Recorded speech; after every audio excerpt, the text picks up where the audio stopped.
Hello, this is Virgil Labrador, Editor-in-Chief of Satellite Markets and Research, and we're here at the Envivio booth at NAB 2013 in Las Vegas with Arnaud Perrier. He's the Vice President of Solutions Marketing for Envivio. It's a video processing company based in near San Francisco. And here to talk about their company and their presence here at the NAB and their products that they're showcasing is Arnaud. So, Arnaud, welcome to this videocast. Thank you. Hi, Virgil. How's the show going for you? It's a great show this year. Very, very exciting news. Right. Now, for the benefit of our viewers who are not familiar with Envivio, can you briefly describe your company and what you do? Yes, Envivio is the world leader in software video processing and delivery solutions for multi-screen and really for any screen. And I understand you're launching a new product here called Halo. It's a pretty interesting name for it. Well, so Halo is an existing product line that we've had, for packaging, encryption, delivery, origin server. But we've enhanced the product line. We've added a new product to the line called Halo Experience. Okay. What this product does is really allows service providers to customize the user experience in the multi-screen service, and it allows them to monetize it. Right. So what we do with that product is basically it's a client-facing piece of software that resides in the network. Okay. Right. And it dynamically serves playlists to individual users based on the type of content they want to see, whether it's live or time shifted, or maybe what was recorded on that set-top box. That's the network PVR application. Or with the intelligence from ad decisioning systems talking to our Halo product, we can also serve dynamic personalized ads to the user. And it doesn't matter what device they want to view that content on. The Halo product serves it dynamically in any format imaginable. So it can be HLS, Apple HLS, Microsoft Smooth Streaming. We've added Adobe Primetime package. We've just announced a partnership with Adobe. And also MPEG Dash. Now, who are the users of this product?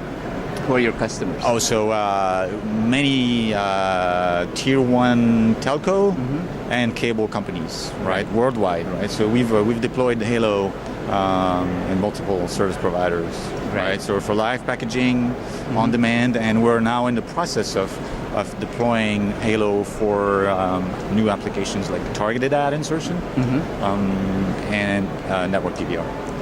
And we have a Ultra HD screen right here behind us, right? It's a real Ultra HD. It's a real Ultra HD 4K resolution screen. 4K resolution. Yes. Talk about this and what do you do in the HD, Ultra HD space? Yeah, so that's the other big news for us at the show is we've kicked off what we call our early access program, EAP program, for a select set of customers.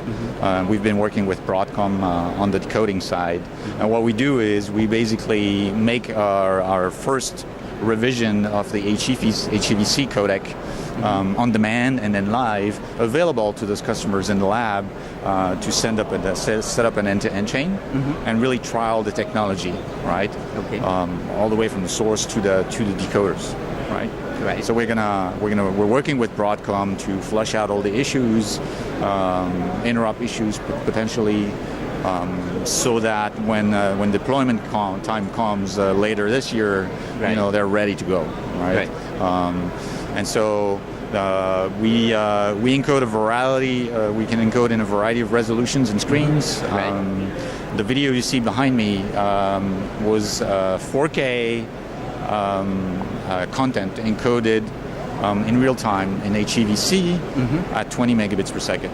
And you can see the result is pretty striking. Most of our readers are very interested in market trends and opportunities, Arnaud. So you've been in this space for quite a while and you're watching it very closely. Where do you see the trends going in video and content distribution? Yeah, I'll tell you, it's an exciting time to be in the business right now. I've been in the video business for 15, almost 20 years now. And I've never seen this business, the market, move as fast as it is moving now.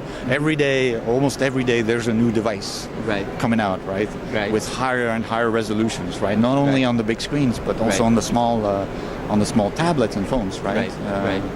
1080p is common now on the small phones. Right.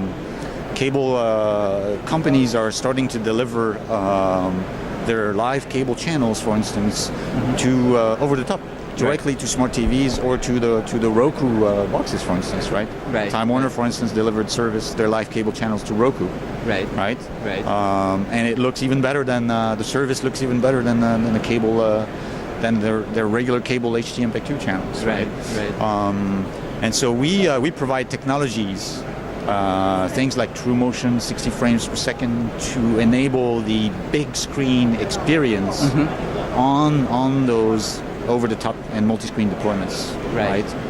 So that really, you set the stage for migration to this all IP infrastructure. It's already there, right? Right. People start using all those devices, right? You don't need a new generation of set-top boxes, right? The other big trend, I would say, is software convergence. In the satellite market in particular, DTH operators are used to dedicated hardware-based head-ends, right? Very reliable, they know it, it's a separate operation. And more we have satellite customers who come to us and ask us to run a single operation in the data center in software. Well, so we run all their screens in software, live and on demand, but we also run their IP stat mux, their VBR channels from the same piece of software. So it reduces the costs, the OpEx and CapEx significantly. And not only that, but we can also enhance their quality or squeeze more channels per transponder because we do this codec in software, and we can actually enhance it. So I'll give you an example.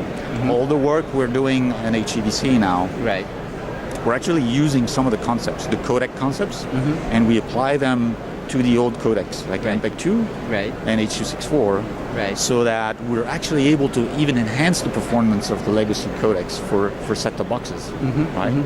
So satellite operators can leverage their transponder space better on the legacy services and put more channels, basically, Right. Well, that's good to know, Arnaud. And thanks so much for all the information that you just provided us, and for all the news and information in the global satellite industry. You always have Satellite Markets and Research at www.satellitemarkets.com.